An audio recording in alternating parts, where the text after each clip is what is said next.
Doha மீது தொடர்ச்சியான தாக்குதல்கள் நடக்குது. தீப்பற்றி எரியுது. பஹ்ரைன் மீது சைரன்கள் தொடர்ந்து ஒலிச்சு கொண்டே இருக்குது. குவைத் மீதும் ஏவுகணைகள் விழுந்து நொறுங்குது. தாக்குதல்கள் சரமாரியா நடக்குது.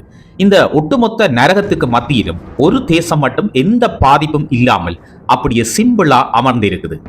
ஈரான் போர் ஆரம்பித்த நாட்களில் இந்த நாடு ஈரானிடம் வாங்கிய அடி மிக அதிகம். ஈரான் வெறுத்து தாக்கிய வளைகுடா நாடு இதுதான். ஆனால் இந்த முறை ஒன்றுமே நடக்கல. ஈரானால் இந்த நாட்டின் மீது சிறு தாக்குதல் கூட நடத்தப்பட இல்லை. சிந்திக்க தொடங்கிவிட்டீங்களா? வணக்கம், நான் உங்கள் RN ராம். நீங்கள் பார்த்துக் கொண்டிருப்பது உலக விவர செய்தி தொகுப்பு. புதிதாக வீடியோ பார்க்கின்றவர்கள் உலக விவர சேனலை சப்ஸ்கிரைப் செய்து அந்த பெல் ஐக்கனை கிளிக் பண்ணி எம்மோடு தொடர்ந்து இணைந்திருங்கள். சரி, வீடியோக்கு ஒரு லைக்கை போட்டுட்டு வாங்க இந்த பரபரப்பு செய்தியை கொஞ்சம் விரிவாக பார்க்கலாம். நான் இங்கு குறிப்பிடுவது எந்த நாடு, நடந்தது என்ன, எப்படி தப்பியது, மாஸ் சீக்ரெட் அலசலாம் வாங்க. அது ஐக்கிய அரபு அமீரகம். இப்ப உங்களுக்கு புரிஞ்சிருக்கும். போன முறை தாக்குதல்ல செம்ம அடி வாங்கின ஒரு நாடுதான் ஐக்கிய அரபு அமீரகம். இது ஈரான் மீது கூட தாக்குதல் நடத்தியதாக சொல்லப்பட்டது. இன்று வளைகுடா நாடுகளில் உள்ள அனைவரும் கிசுகிசுக்கும், ஆனால் யாரும் உரக்க சொல்ல துணியாத ஒரு கேள்வியை நாம் கேட்கின்றோம். ஈரான் ஏன் ஒட்டுமொத்த அண்டை நாடுகளையும் தீயிட்டு கொளுத்தி விட்டு ஒரே ஒரு நாட்டை மட்டும் விட்டு வைத்திருக்கிறது? கடந்த சில நாட்களில் ஈரான் அனைவரையும் தாக்கியிருக்கு. அதாவது குறிப்பா இந்த வளைகுடா நாடுகள்ல முழு நாடுகளையும் தாக்கியிருக்கு. ஈரான் வளைகுடா பிராந்தியம் முழுவதும் ஒரே நேரத்தில் ஏவுகணைகள் மற்றும் ட்ரோன் தாக்குதல்களை நடத்தியது. சரமாரியான தாக்குதல்களாக அவை இருந்தன. இதில் கத்தார், பஹ்ரைன் மற்றும் குவைத் ஆகிய நாடுகள் குறிவைக்கப்பட்டன, மிக மோசமாக தாக்கப்பட்டன. மேலும் ஜோர்தான் மற்றும் ஓமானிலும் தாக்குதல்கள் நடந்ததாக தெரிவிக்கப்பட்டிருக்கு. தோஹா கட்டார் தொடர் தாக்குதல்களால் அதிர்ந்து கொண்டே இருக்குது. குவைத்தில் ஒரு எல்லை பாதுகாப்பு படை மற்றும் ஒரு கடல்சார் எண்ணெய் தளம் சேதமடைந்திருக்குது. இதில் ஒரு தொழிலாளி காயமடைந்தும் இருக்கிறார். ஜோர்தானில் நாடு முழுவதும் ஏவுகணைகள் தாக்கியதில் சேதங்கள் ஏற்பட்டிருக்கு. இன்னும் அவை தொடர்பான சரியான விவரங்கள் வெளியிடப்படவில்லை. காயங்கள் அவையும் ஏற்படவில்லை என்றும் சொல்லப்படுது. இதற்கிடையில பஹ்ரைனுடைய வெளியுறவு அமைச்சகம் இது குறித்து கடுமையாக கருத்து தெரிவித்திருக்கு. அவர்கள் இதை ஈரான் ஆக்ரோஷத்தின் திட்டமிட்ட மற்றும் முறையான நடவடிக்கை என்றும் ஈரானின் செயல்முறை என்றும் அழைத்திருக்கிறார்கள். அப்போது ஐக்கிய அரபு அமீரகத்தின் சைரன்கள் ஒலித்துக் கொண்டிருந்தன. ஏவுகணை எதிர்ப்பு அமைப்புகள் இயக்கப்பட்டுக் கொண்டிருந்தன. ஆனால் அந்த அறிக்கையில் மிக முக்கியமான ஒரு வரி கிட்டத்தட்ட மறைந்து போய் இருந்தது. ஐக்கிய அரபு அமீரகம் பின்னர் ஏவுகணை அச்சுறுத்தல்கள் தங்களுக்கு இல்லை என்றும் தங்களுடைய எல்லைக்கு வெளியே இருந்ததாகவும் தெளிவுபடுத்தியது. எல்லைக்கு வெளியேவா? இதை பற்றி சிந்தியுங்கள். வளைகுடாவில் உள்ள மற்ற அனைவரும் பாதுகாப்பிற்காக மறைவிடங்களை நோக்கி ஓடிக்கொண்டே இருக்கின்றார்கள். அவ்வளவு தாக்குதல்கள் தொடர்ச்சியாக ஈரான் நடத்தி கொண்டே இருக்கிறது. ஆனால் ஐக்கிய அரபு அமீரகம் எச்சரிக்கை சைரனை பெற்றும் பின் அனைத்தும் சரி என்று அறிவிக்கிறது. இது எப்போதும் இப்படி இருந்ததில்லையே. போன முறை தாக்குதலில் மிக பயங்கரமாக அடிவாங்கிய நாடே இது. அமெரிக்கா ஸ்டேல் போரின் உச்சகட்டத்தில் நீங்கள் நினைவில் கொண்டால் ஐக்கிய அரபு அமீரகம் தான் பிராந்தியத்திலேயே அதிகம் தாக்கப்பட்ட நாடாக இருந்தது. சுமார் 550 பாலிஸ்டிக் மற்றும் குரூஸ் ஏவுகணைகள், 2200க்கும் மேற்பட்ட ட்ரோன்கள் என அபுதாபியை வளைகுடாவிலேயே ஈரானின் மிகவும் வெறுக்கப்படும் இலக்காக மாற்றி இருக்க வேண்டிய எண்ணிக்கைகள் அவை. அப்படியானால் என்ன விடயம் மாறியிருக்கிறது? மாறியது என்ன? பணத்தையும் அதன் போக்கையும் கொஞ்சம் கவனித்து பாருங்கள். அபுதாபி மீது குண்டு வீசப்பட்டதோடு மட்டும் நிற்கவில்லை. அது சத்தமிட்டது, விரோத போக்கை கடைபிடித்தது, போரை உக்கிரப்படுத்தியது, ஈரான் மீது கடுமையான நடவடிக்கைகளை எடுக்க வாஷிங்டனை தூண்டியது. இது மற்றவர்களின் சண்டையில் கட்டாயப்படுத்தி இழுக்கப்பட்ட ஒரு பங்குதாரர் அல்ல. இது முன் வரிசையில் அமர்ந்து ஐக்கிய அரபு அமீரகம் இதற்கான டிக்கெட்டை வாங்கியது.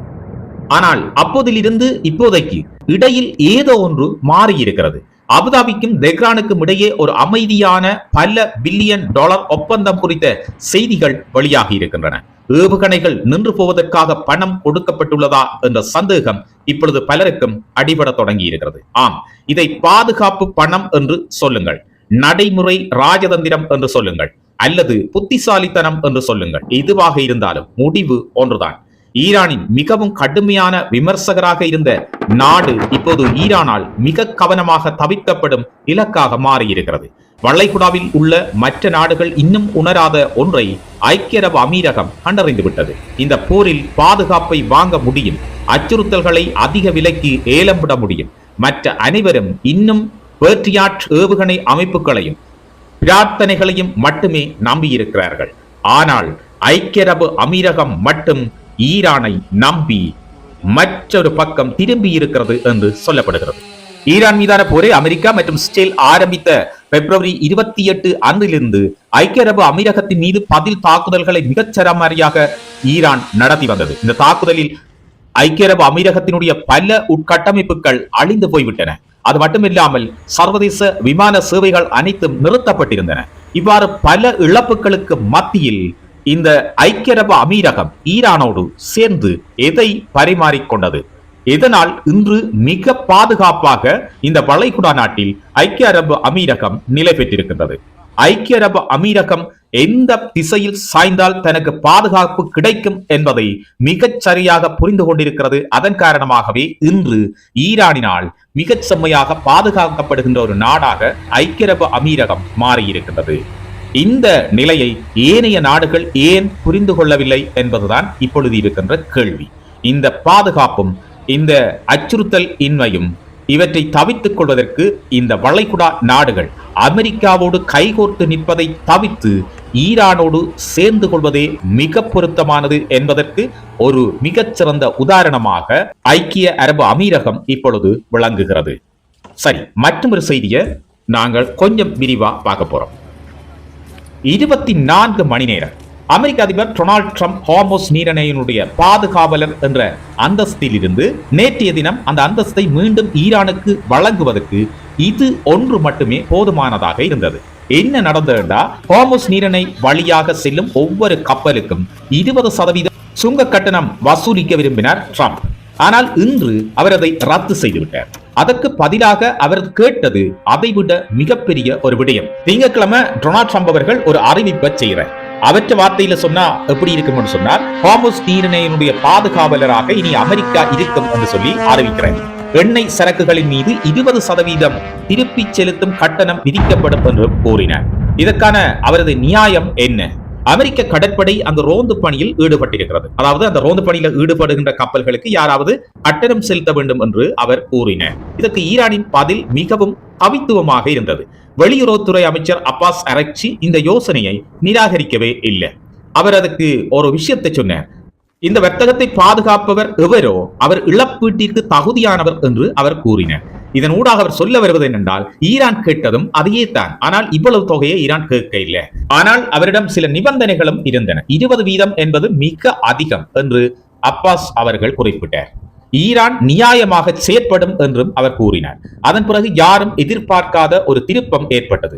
செவ்வாய்க்கிழமைக்குள் டொனால்ட் ட்ரம்ப் தனது முடிவை முழுமையாக மாற்றிக்கொண்டார். 20% கட்டணத்திற்கு பதிலாக வளைகுடா நாடுகள் அமெரிக்காவில் முதலீடு செய்யும் வர்த்தகம் மற்றும் முதலீட்டு ஒப்பந்தங்களை அமுல்படுத்துவதாக அவர் அறிவித்தார். சுங்க கட்டணங்கள் இல்லை, முழுமையான முதலீட்டு வாக்குறுதிகள். அவரது காரணம் அமெரிக்க வர்த்தகத்தை பாதுகாப்பதுதான். அமெரிக்காவிற்கு ஈரானின் எண்ணெய் தேவை குறைவாகவே உள்ளது.